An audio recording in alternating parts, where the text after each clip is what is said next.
Thank you, Cloncara.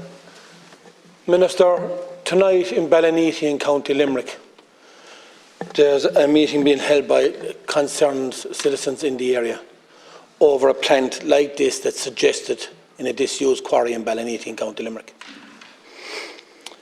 And you want to bring in emergency legislation for that you don't have to do an environmental protection impact assessment. So are you opening the doors for any other type of unit like this to be put anywhere in the country where there will be no environmental assessment impact done?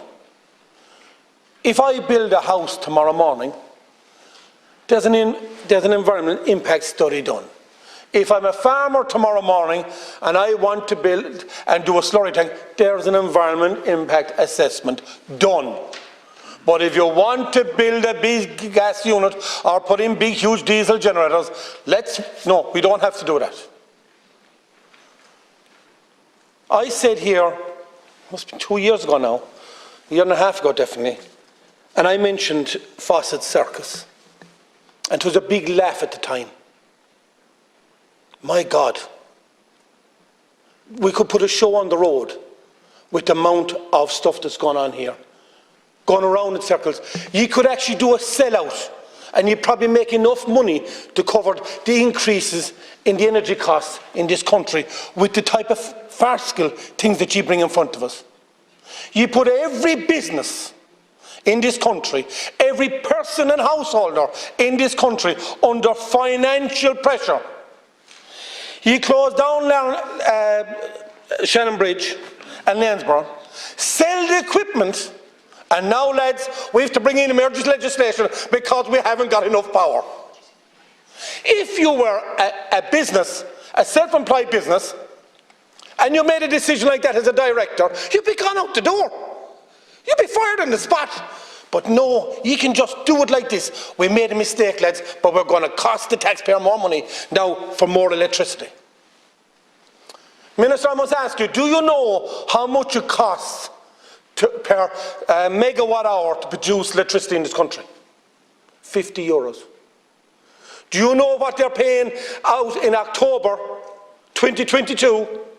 €154.70 per megawatt hour is what the companies were making and charging out. We then come in with a cap for $120 per megawatt hour.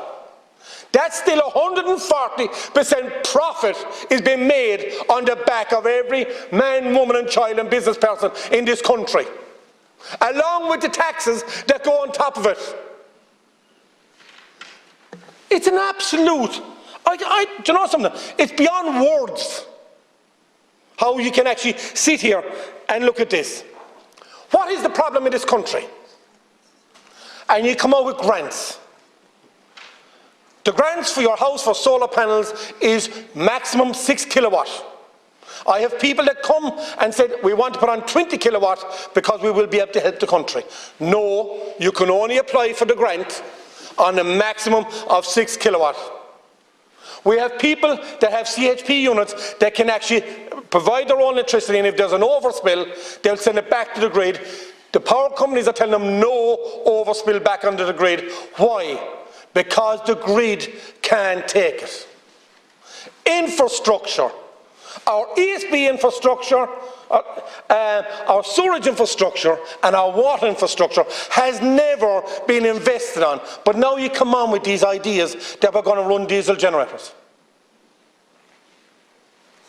You've already taxed people in this country out of existence with diesel and petrol and taken exorbitant taxes. 50% in petrol and 44% in diesel, and now you're going burning diesel and diesel generators to provide power after you're closing down plants. You could not write a book as good as this. It would be a bestseller. Minister, I do thank you for coming down and sitting down here and listening to us, whereas your leader hasn't got the courage to sit down across the table, because the second we go to stand up to talk, he leaves. That's the mark I have hold of that man, that every time we go to speak, he gets up and he leaves. Well, he'll be leaving soon enough, and the sooner the better.